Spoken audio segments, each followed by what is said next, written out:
Greetings. This is Paul the Poke from PaulthePoke.com. And we are looking at a map of downtown Baghdad, Iraq, specifically the Green Zone. Um, and for those of you who have not been following, it is a mess and a free for all. And Iraq appears to be on the verge of some serious internal fighting and power struggle. We're going to get into the specifics of that here in just a little bit. But just to back this up from a biblical standpoint, Iraq, ancient Babylon, the plain of Shinar, the Chaldeans, they're all synonymous. So any place you see that in the Bible, the Chaldeans on the plain of Shinar, Babylonia, Babylon, Nebuchadnezzar, this is modern day Iraq. Bible has plenty to say about Iraq and their role in the end times. Mystery Babylon. Some people, lots of arguments about who that is. I'm not going to get into that tonight. But the bottom line, this place is definitely in the headlines. We're going to look at this from a couple of different perspectives.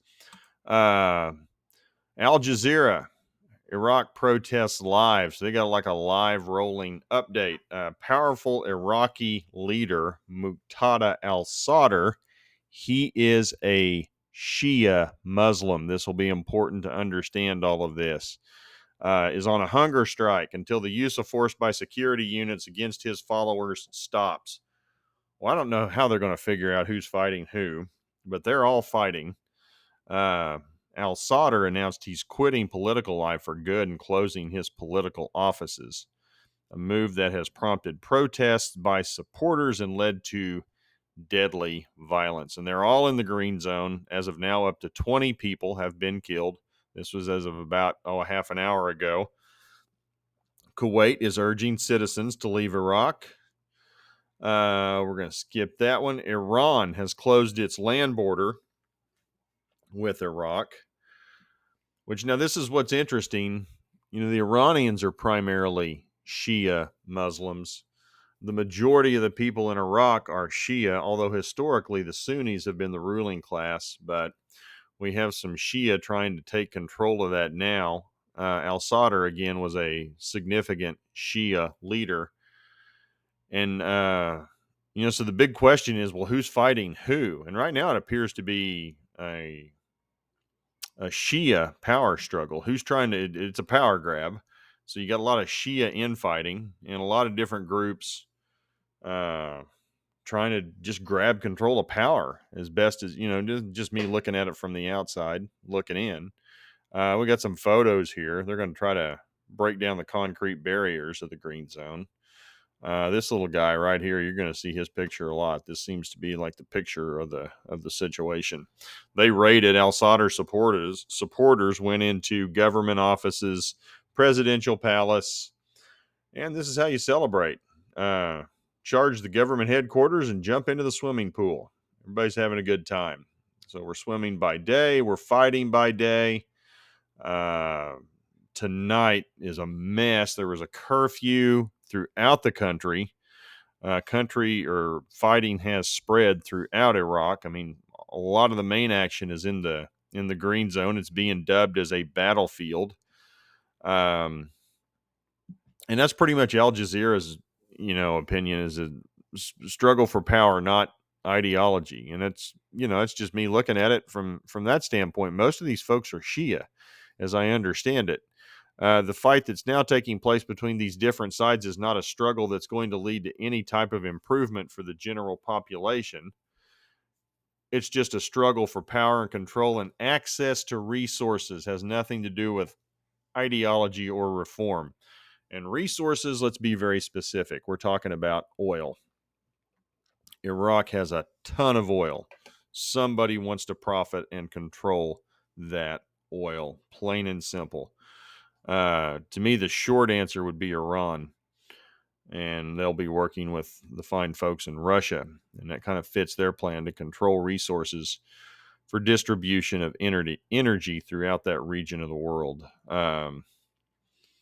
is the idea. Now, the UN chief, UN Secretary General Antonio Guterres, is calling for calm and restraint. Nobody's listening, but he's calling for it.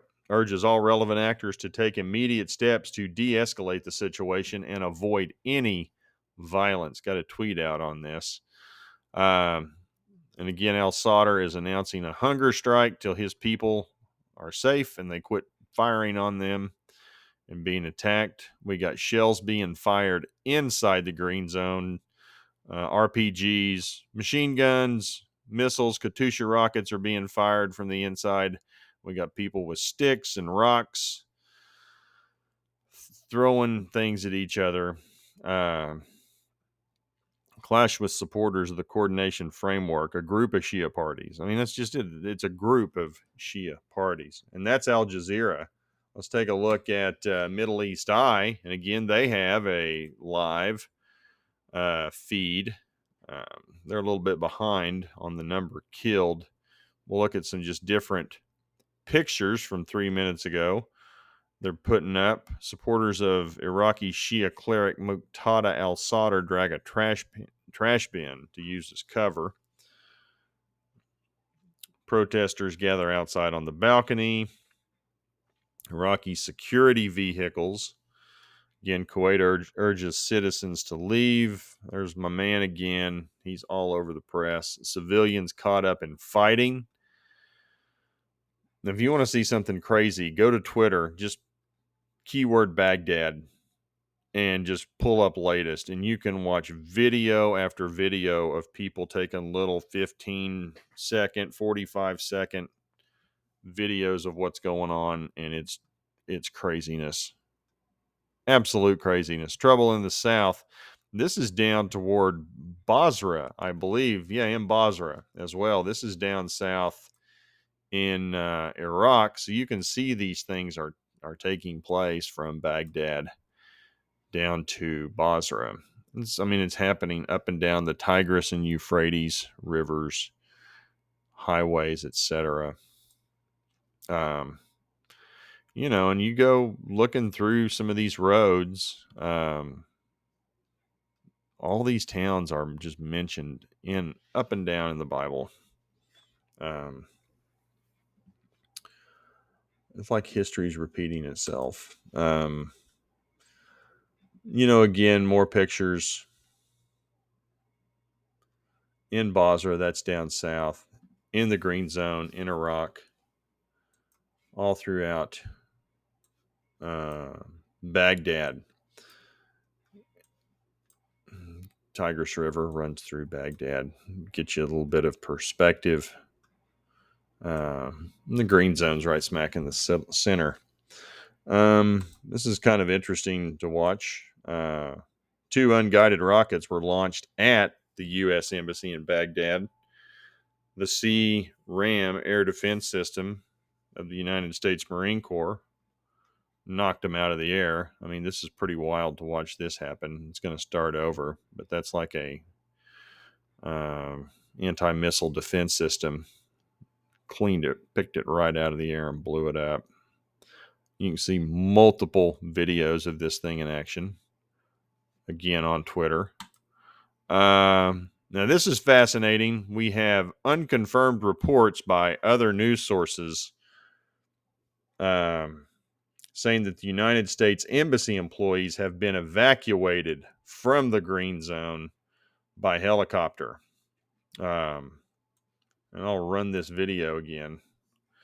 If we can get it, we got the death circle going.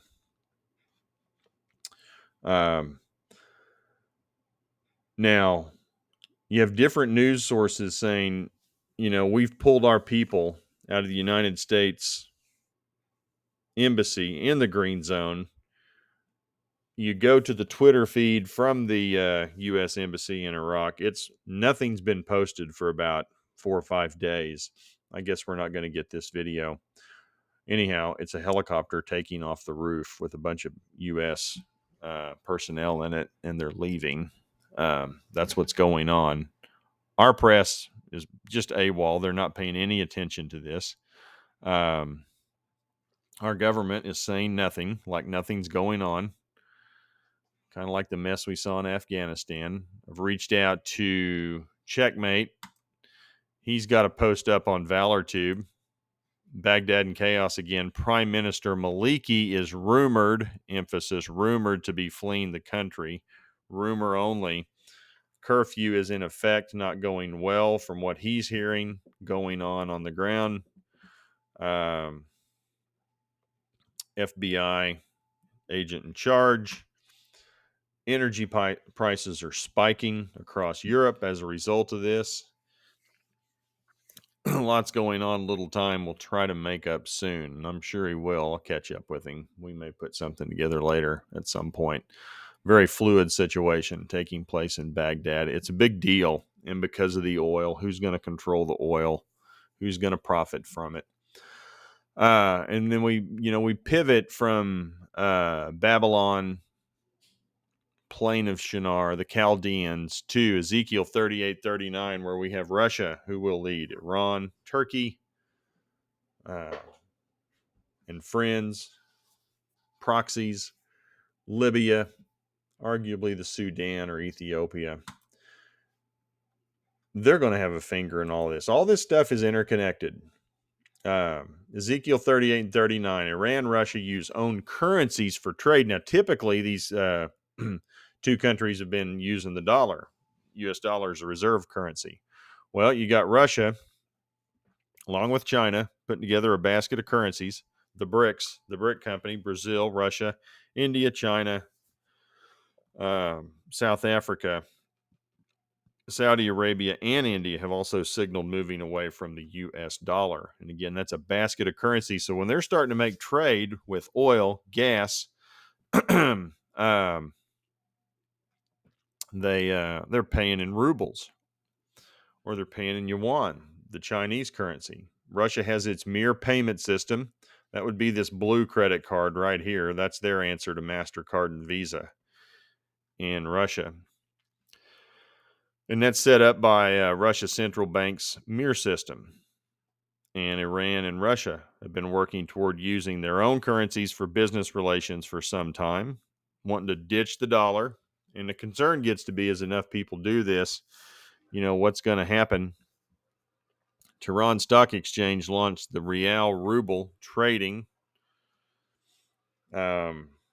U.S. dollar could be losing a small bit of dominance in the Middle East. Saudi Arabia and China have also discussed pricing oil deals in yuan instead of using the dollar. India decided last month to allow rupee payments for imports and exports, which could boost trade with Iran. So things are rapidly changing economically. And we can wake up one of these mornings in the world and see a radically different purchasing power of our dollar. And Checkmate and I have been talking about this. Also, Michael Duville has been talking about this. We do need to pay attention to it. On the surface, it would appear there's not enough other currencies or a currency to topple over the dollar. But the concern would be, well, what if they just decided to do this, a handful of times and watch the dominoes fall? What will the ripple effect of something like this be? That's a big concern of it. And how will it affect the value of the dollar and our purchasing power abroad? It's probably going to be a big mess, but they're telling you they're going to do it. It's just going to boil down when they get the courage to try it and what's going to happen when it does take place.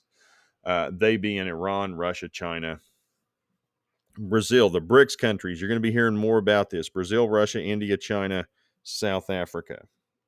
File that away. And here's the thing that's going on with, working together with a common currency between Iran and Russia.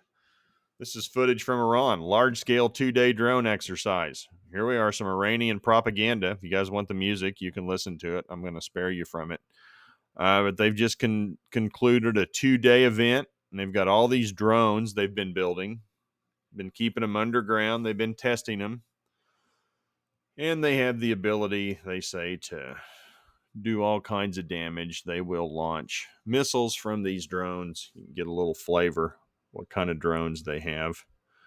And, to their credit, they're getting a little bit smarter about this. And, in the past, they would use human beings, people, to go do their work and become martyrs. Well, now we send drones and the loss of life is less.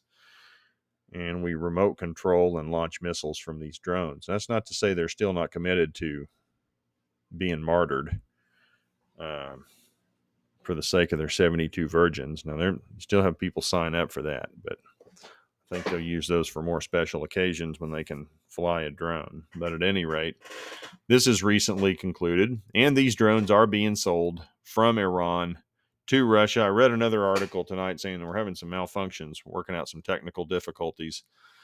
I mean, they're spending millions of dollars on drones, but it's not all going as well as they would hope for it to be. So, that's the Ezekiel 38, 39 on the, what I'd call the northern front with Russia, Iran, and Turkey. Not much on Turkey this week, but we also want to head south to Libya.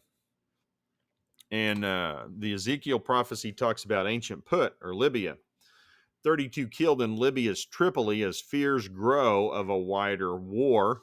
Deadly clashes rock Libya's capital, raising fears of a return to full-blown war amid a months-long political standoff. They effectively have no leader. They've had no leader since Gaddafi was taken out by the Obama administration. 32 killed, 159 wounded.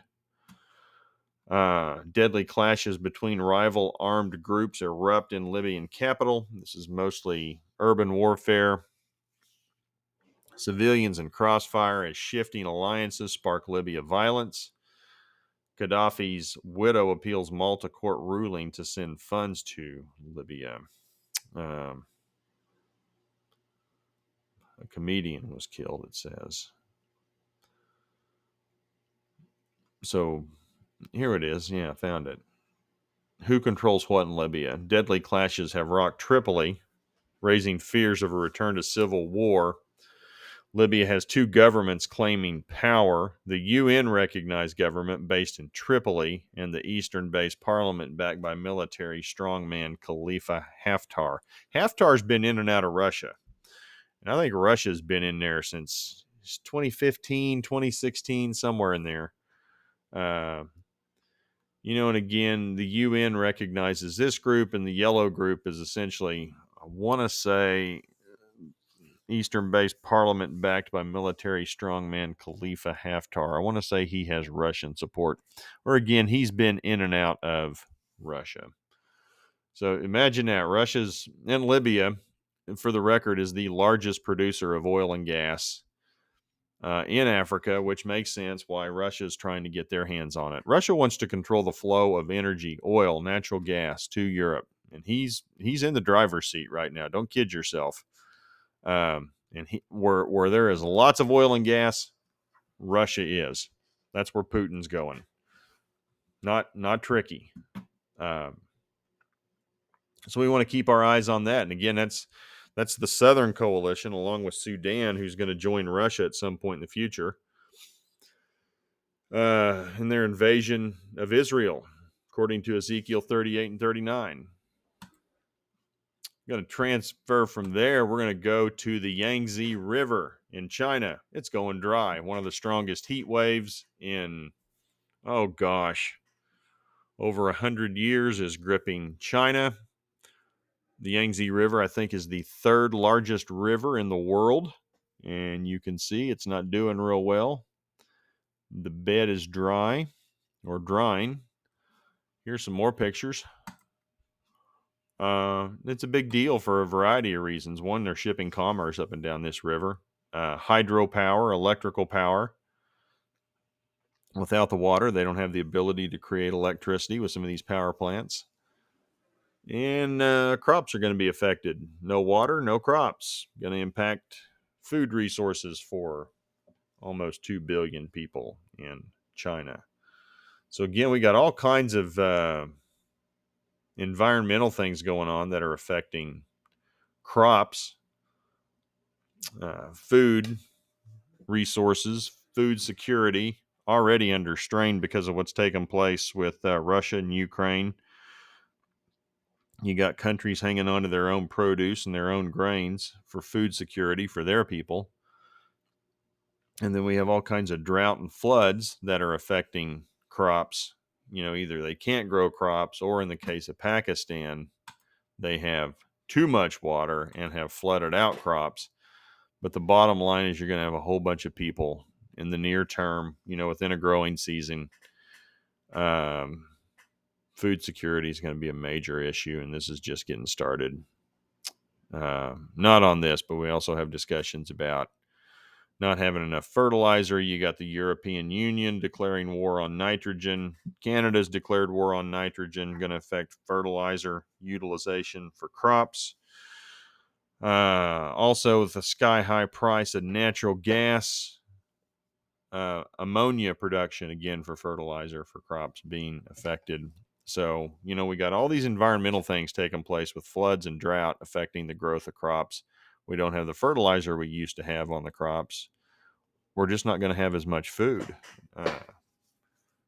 Grain production is going down, and we're to the time of the year where we're getting ready to plant stuff, or have had some stuff planted for harvest. So we're having one crop being harvested, and then we're going to turn around and plant crops for the next season, within the next month or two.